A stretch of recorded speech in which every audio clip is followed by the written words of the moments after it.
Hello and welcome to the channel. We are going to be doing today a review of this guy here. This is the Novritsch SSP-1 Pistol, and I've kind of been talking about this on Instagram for a little while, so we're going to get into the review and have a sort of rundown of the pistol and some other things around it, and I will talk about a bit about my experiences with it. Before we get into the review, if you like the content on the channel, please hit the subscribe button and please hit the notification icon bell, and you'll get notified when we post new videos. So with that, let's get into the review and talk about this gun. So this is the SSP-1 by the YouTuber Novritsch. It is a Hi Capa clone by KJW, and it is essentially a pre-upgraded pistol that is essentially good to go with all the sort of upgrades you might want to have a good reliable pistol in theory. So what we're going to do is we're going to kind of review it alongside essentially the namesakes, or essentially the original Hi Capas. And the original Hi Capas, we're talking about the Tokyo Maruis. So this is the Tokyo Marui 5.1, which is essentially the closest relative to this gun. As you can see, they're very similar. And then we've also got here, just for reference purposes, the Tokyo Marui 4.3. So one of the things we're going to do is just kind of go through how this is put together, some features of this, and just compare them against the Tokyo Maruis, just so you can get a picture of the differences. One of the things I sort of came about when I first posted about getting this on Instagram was this was, you know, essentially the poor cousin to the Tokyo Marui. But, you know, so that kind of spurred me to sort of do this review in this way. First things first, how much did it cost? Well, this cost €135 on the Novritsch website. Now, I got this from batch 1. So I got this straight away. However, I believe they're on batch 2 or 3 now, and they're pre-orders, so you're going to have to wait a while to get one. You won't be able to get one straight away. Now, €135 for this. The Tokyo Maruis, both these Tokyo Maruis cost £135 here in the UK. In Europe, that price may vary a little bit, but essentially that's what the base Tokyo Marui costs versus this. The Novritsch SSP comes with 2 magazine types. We have this guy here, which is a standard gas magazine, and then we have this guy here, which is a CO2 magazine. They are visually identical except for a couple of minor things, but essentially it has 2 magazine types. The normal green gas magazine, this one here I've got in my left hand, basically this is about €25, and then we have this guy, the CO2 one, which was about €29 I think. Basically there's slightly different pricing anyway for the magazines. The pistol takes standard green gas, and it also takes CO2, which is one of the reasons why this is kind of upgraded. It's been upgraded to support running with CO2. In order to do the same with the Tokyo Maruis, you do have to do additional upgrades on these. The standard Tokyo Marui gun actually is only really rated to be used with 144A gas, and if you put in anything stronger like green gas, Newpol 2.0 for instance, or Newpol Red, you will probably reduce the life, or if not worse, damage the gun. These guns are not really rated to do that. This one is. Now, that kind of leads into the construction of this guy. First things first, the lower and pistol grip are metal and polymer. The upper on this is metal. So we've got a metal aluminium lower here, and then these are polymer. This is a lightweight aluminium upper slide. If you compare that to the Tokyo Marui, the Tokyo Marui has a metal element here, you've got your polymer, and then you've got a polymer upper. So there's a very different construction in these two guns. Let's just drop the magazines out. Sorry, handle. And basically, these guns have a very different weight. Even without the magazine, this is a pretty heavy gun. What we've got here is a Hi Capa pistol. It's got it's got a lot of metal in it. It's got it's got some good weight to it. There are some very different elements to it than the Tokyo Marui. The Tokyo Marui has it is quite light in this form. The only real weight is around sort of the kind of this area around here, because essentially this is polymer. This is all polymer, and there's just this element of metalwork here. This does have a significantly more metal in it. This is polymer, but we've got a metal elements all along the top here. Now, in terms of feel, the SSP has a fatter hand grip. I have relatively small hands. It does affect how I hold this gun. It is quite fat, and I do have to adjust accordingly. The pistol is, I say, it's quite fat. But that said, the normal Hi Capa is 2. The main way you see the difference in this, we get the two guns side by side. You'll see that the Tokyo Marui here has a very thin, flat element on the hand grip, whereas this is a curved element, and it is a little bit fatter. The stippling is kind of light and a little bit slippy on the Tokyo Marui, but this has actually got a good feel and good grip to it because of these kind of ridges here. It does have a better sort of grip to it, and it is, I say, a little bit wider. Taking a look around the actual sort of sights and everything else, we've got iron sights on this. These have got two nice little white dots on them to be sort of highly visual. You don't get that on the Tokyo Marui. On the 5.1, there are none. That's something extra you have to buy. This is adjustable rear iron sight on the Tokyo Marui, but it is not on these. You've also got a little Foresight. This Foresight is removable and replaceable, and they do a replaceable version with a little sort of fibre optic thing in there as well. Just comparing this to the 4.3, the iron sight's in the 4.3. Again, no dots, but it is sort of very straightforward. Very similar iron sights to that of the Novritsch pistol, but there's no highlighting with the dot. And I say the iron sight in the front on this is very straightforward. Internally, there's been some upgrades to this gun. So it has been upgraded so it can handle CO2, which basically has meant things like the trigger assembly has been upgraded, the feed has been upgraded. I'm trying to get that back. So we've got this purple bit here. It's an upgraded feed nozzle for the gas and BBs. The hop and so on, I believe, may have been changed. The hammer is definitely a different material to that of the Tokyo Marui. The Tokyo Marui feels very plasticky on the 5.1, but on the 4.3 it actually feels metal, very similar to this. This is definitely feels like a metal hammer, is a steel trigger element to this pistol.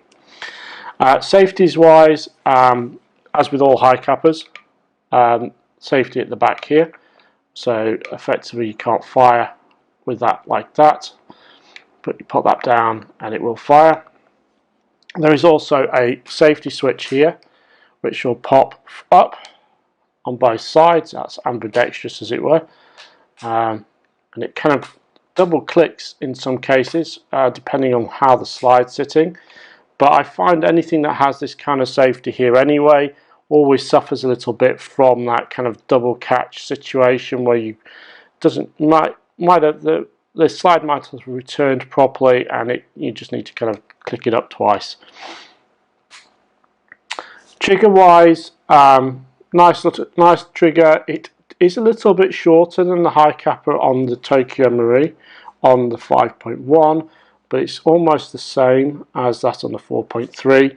I have been sort of suggested that one of the ways to cure my problem with shooting with this with my size of hands is to actually have a smaller trigger.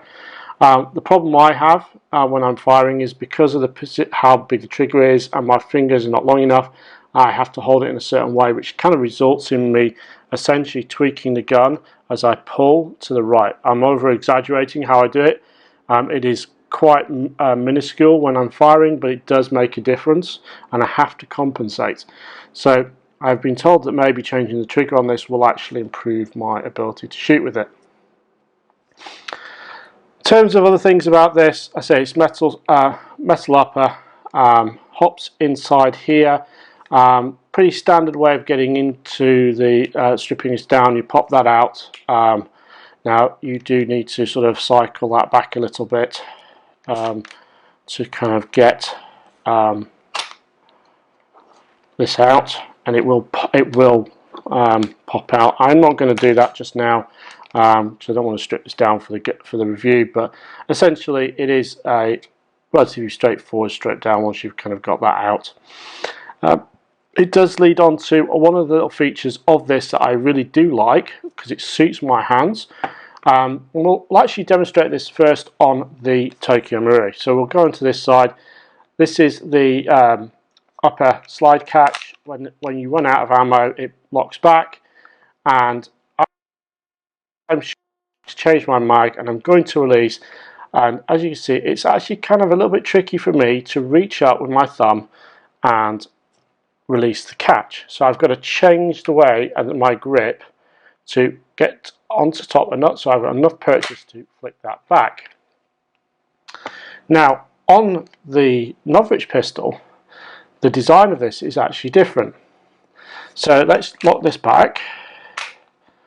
That's finished firing. I need to change my mag, and I go up and I notice there's actually quite a long arm on this. I don't have to reach up, I just have to reach, slide upwards and slide down, and it's very straightforward and very easy to do that release. So it means that my mag chain with this gun is actually a lot smoother.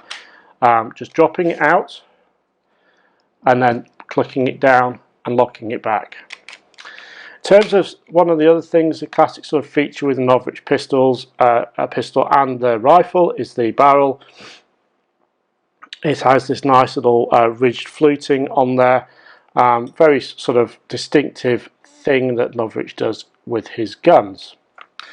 So what I'll do is take a look at some of the other things on this. So there is a rail.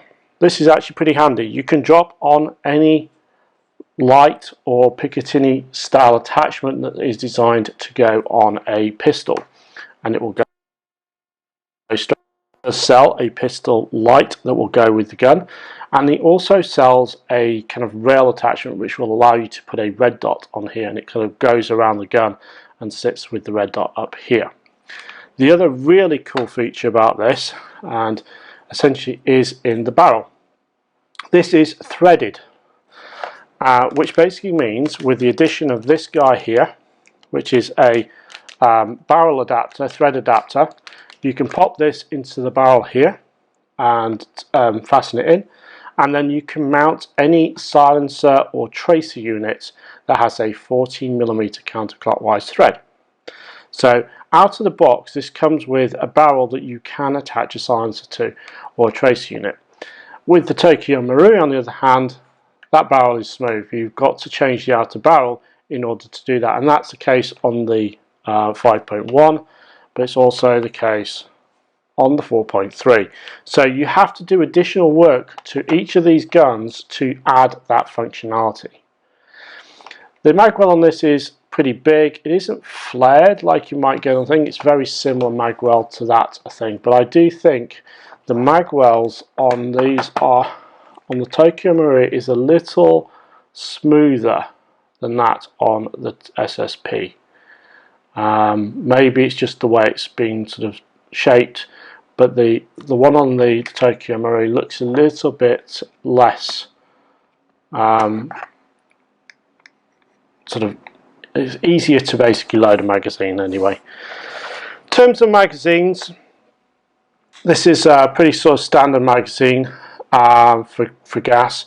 It has easy to load, pull that back, pop the BBs in. I have noticed a couple of the flaws of this with shooting, and I'll come to those later. In terms of filling, it is fairly straightforward. Gas goes in there. The cover does get removed, so just pop this back here. It does sometimes require 2 stages, but that just clears off. You can get the gas valve there, so if you need to do any maintenance. There's a, I think it's an Allen key there, so you can open the mag up as well. This does pop out. You have to be careful, sometimes that does pop out when the cover's off. And you just pop that back. It will catch on the gas hole, but that's fine. In terms of the CO2 cartridge, same deal.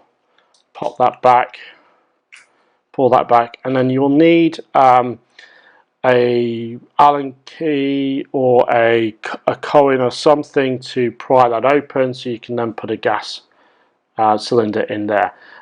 Something to note, if you are playing, have something on your kit that you can use to open this if you have to change your gas out in the field. But that's fairly straightforward. So all in all, construction wise is pretty good. I mean, one of the things that I've been told about any kind of 1911 style Hi Capa pistol is, does it rattle? If it rattles, then you're not going to have any trouble with it locking up and jamming. And if you listen to this,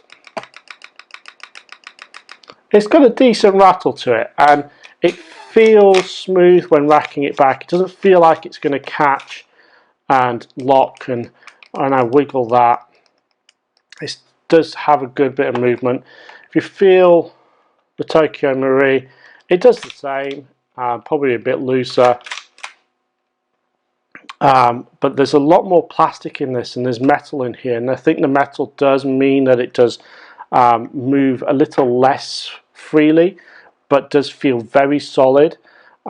It does feel a very solid gun.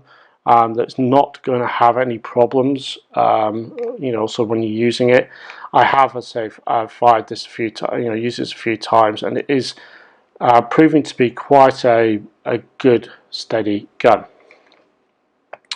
So, a couple of other little things that are a little bit of annoyances. One of the things I tested straight out of the bat is, does it fit into holsters? I did find that I had trouble putting it into a holster that's designed for a Hi Capa. All of my Hi Capa holsters, this does not fit into.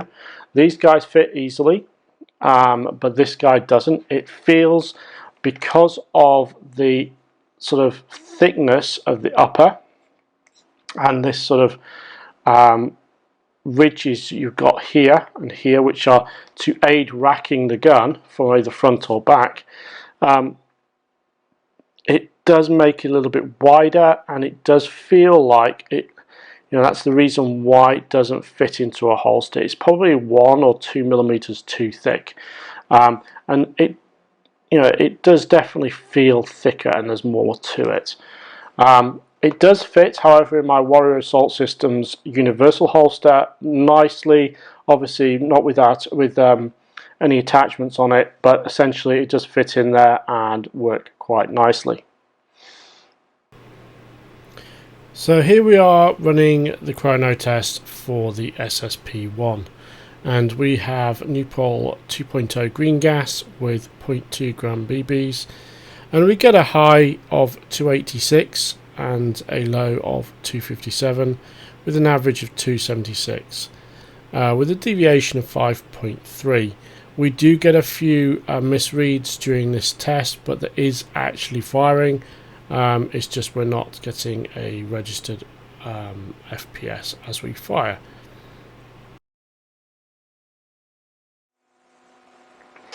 And welcome back after the chrono.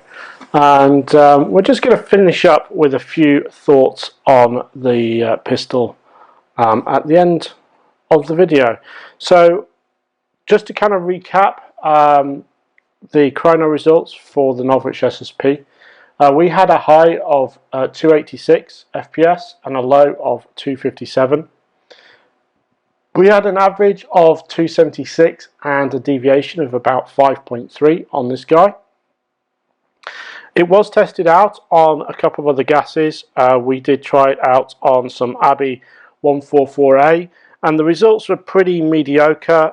It was around the sort of 250-ish mark for this gun, but it did suffer from some misfiring problems. It could not push the BBs.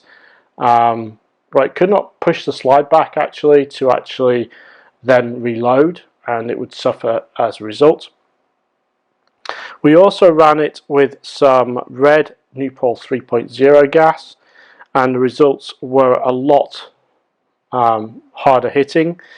We had a low of 294 and a high of 330, and it kind of averaged around sort of the 300 mark, but it was a damn sort of good sort of set of results really compared to the other results. We also compared a little bit against these when we were doing the chrono. Because it's a Tokyo Marui, we can't really put in a heavier gas in there like a Newpol red, or else we'll trash the gun. So we were using the ABI 144A, and this was in the 230 mark in terms of FPS. It really was outclassed on the FPS side over the Novritsch gun. I didn't test the gun with CO2 as I didn't have any available, but I will be doing that. I expect it to have decent results akin to that with the red gas. In terms of shooting, it performed well. I've shot it in a number of situations, skirmish and non-skirmish, and we've actually got a few sort of target runs that I'm going to show you guys just to see how it's performed. And I apologise for some of these are going to be my shaky shooting because of pistol skills with the Hi Capa and my stupid hands, but what we're going to do is start off comparing and showing you how this has kind of performed with these two guys, and then we'll go on to this guy. So the first one we're going to look at is the Tokyo Marui 5.1, this guy here. The way these bare solutions targets work, you can essentially shoot these at different ranges. They sort of recommend for pistols 3, 5 and 7 meters. These were shot at 5 meters. You start off shooting the squares on the side. It's up to you which one you start, but I start on this side and then move to here, and then you move into the center. When you actually finish shooting the sides, so once you've done these two, there is a mag change, or you could essentially lock the bolt back and do essentially a bolt reload, and essentially then shoot into the second. You put 5 shots into the side and then 3 into the center. That's kind of the modus operandi with this target. So I started on this side with this gun. First couple of shots were actually flyers. These two were flyers almost. This one was definitely a flyer, and then these were fairly good in the center once I corrected for my grip on here. When I switched over to this side, they all appeared in here, but their grouping wasn't as good. We did have a couple of flyers when it came to shooting into the center. We did get one in the center, but these two were way off. And actually this was the first shot, and these were essentially the second and third shots into the center. And I was actually shooting these quite slowly into the center. These are relatively quick when I do them, and then I take my time on the center, and these were just all over the place. Next up, and I'll just pop that there as we sort of go through these, is the Tokyo Marui 4.3, which is this guy here. Now this one's actually a lot better. What we had here, we got all of them in the box on the left. The grouping wasn't brilliant on this side. These are shot fairly quickly. You know, changing gun, first few shots are a little bit suspect. These ones were very tight, nice shots in there, and then we moved on to the centre. We got 2 close in and then 1 flyer. So this behaved pretty well. Again, the centres were taken very slowly, and actually I feel that basically this was probably just a wild shot as opposed to anything to do with handling, because the first 2 were very tightly grouped, and as were these. Now, the SSP performed pretty well. Now, the SSP essentially had 1 flyer. This was actually the first flyer on these shots, and then the rest were fairly centre, and we got a good grouping here. Once we moved on to the right, onto this side, all of these fired quickly, were very well grouped, much better than the TMs. They all stayed fairly close. And then these 2, again, this was done slowly, but I think this is just kind of kick and not really just a bit of an oddball flyers there. But they were fairly tightly grouped when they were shot as well, which is actually a good sign, but also crap because it missed the this target. But all in all, it shot pretty well. I did have some issues with shooting this gun around BB feeding when it came to the chronos, and also when sort of using it in the wild, as it were. One of the things that I sort of found is when loading the BBs, you need to make sure that the BBs are loaded not a particular way.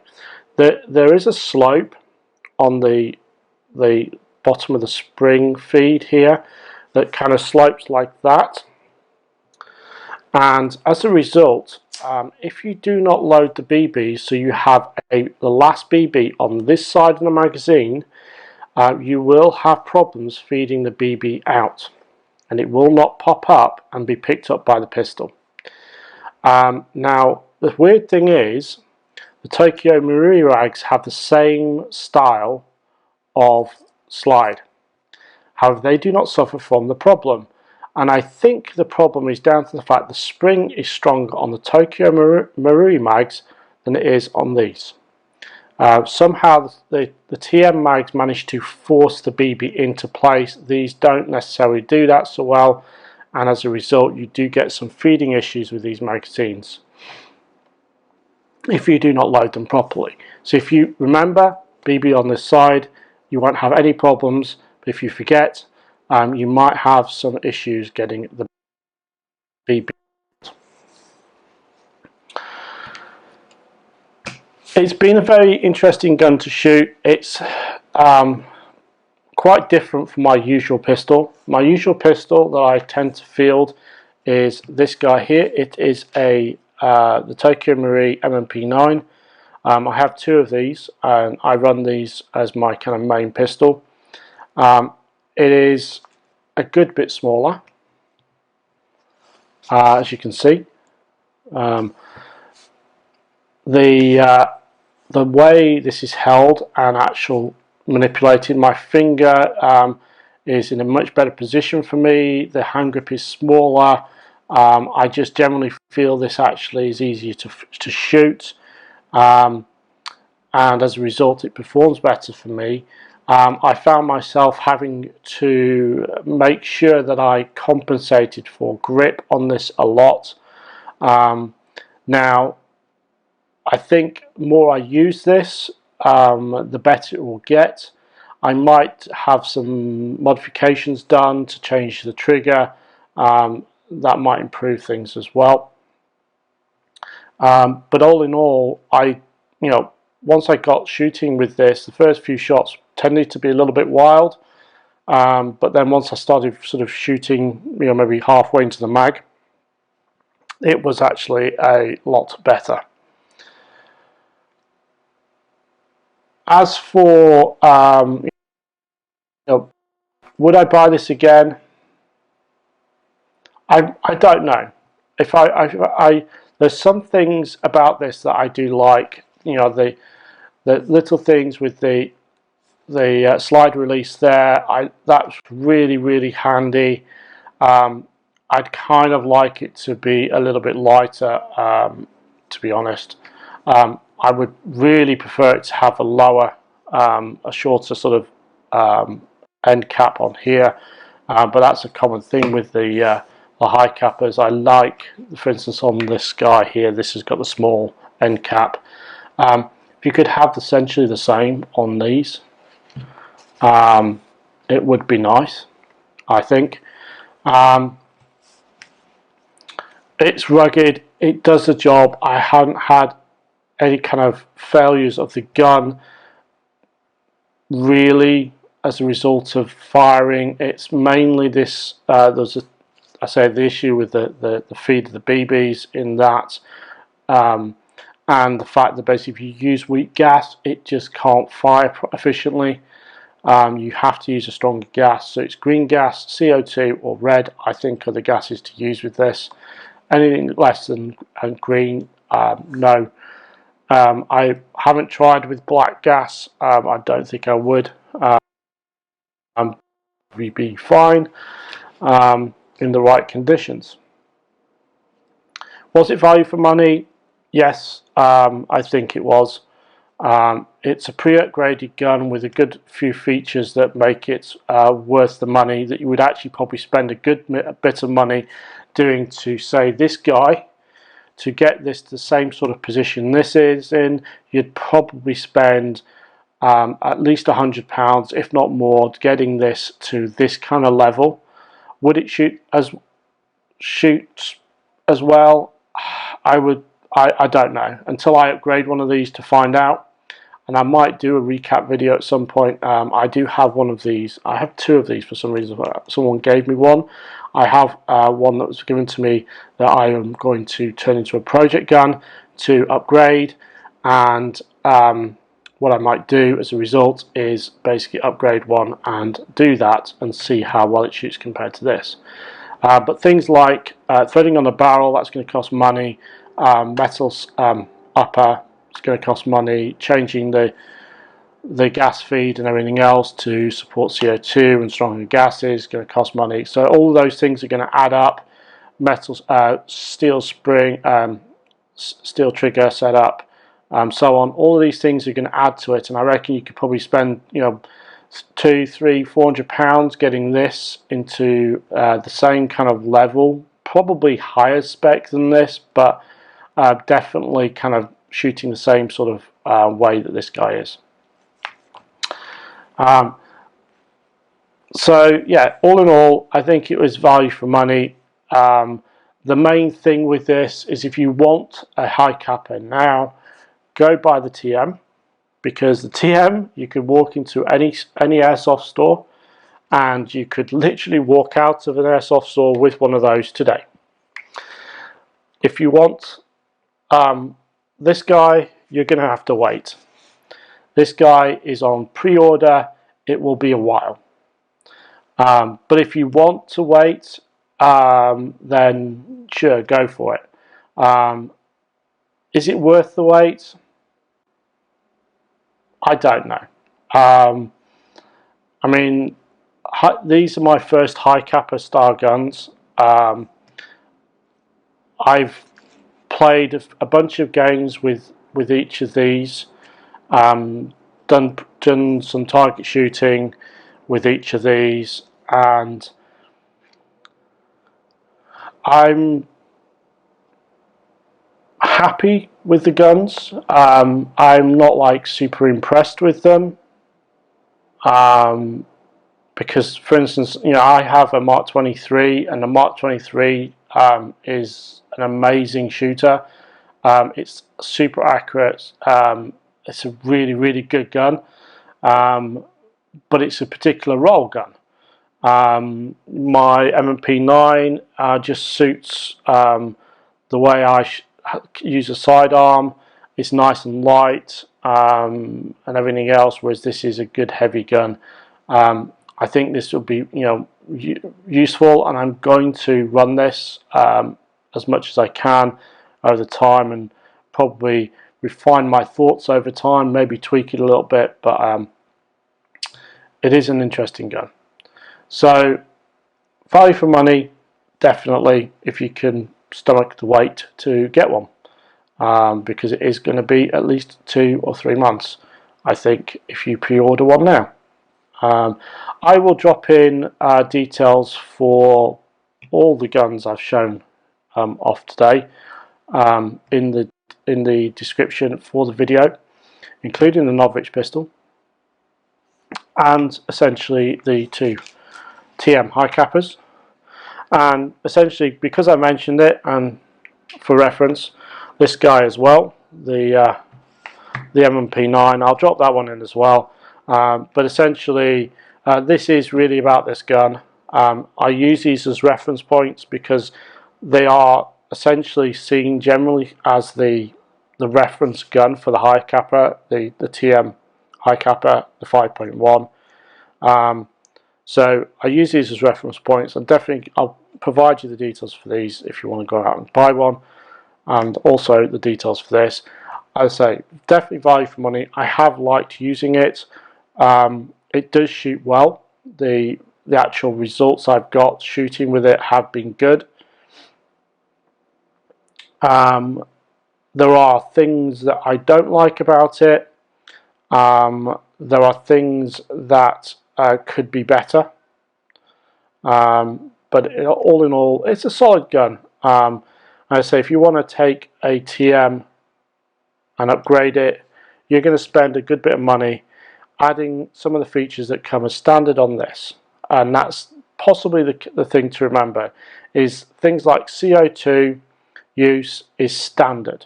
You have to upgrade this to be able to support CO2. If you want a metal slide, you have to upgrade this guy.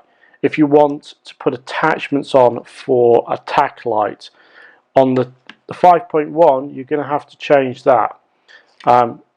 You might have to. You might be able to get one on the 4.3, but I'm not sure if that's actually standard size. But you will have to sort of do things to these to get them to shoot as well as this does, as it does at the moment.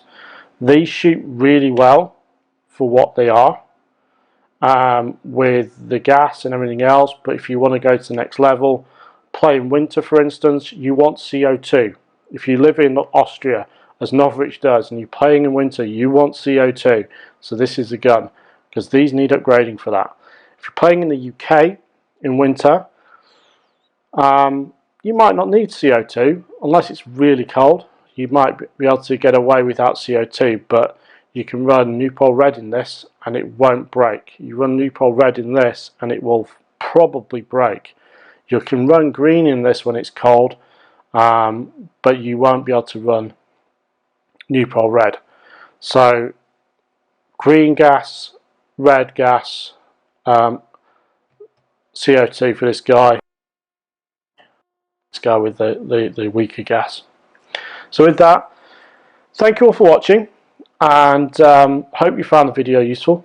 If you want to see more, please subscribe to the channel, hit the like button if you like the video, and hit that notification bell if you want to be notified of future videos. And with that, thank you all for watching. Have a great day. See you guys next time.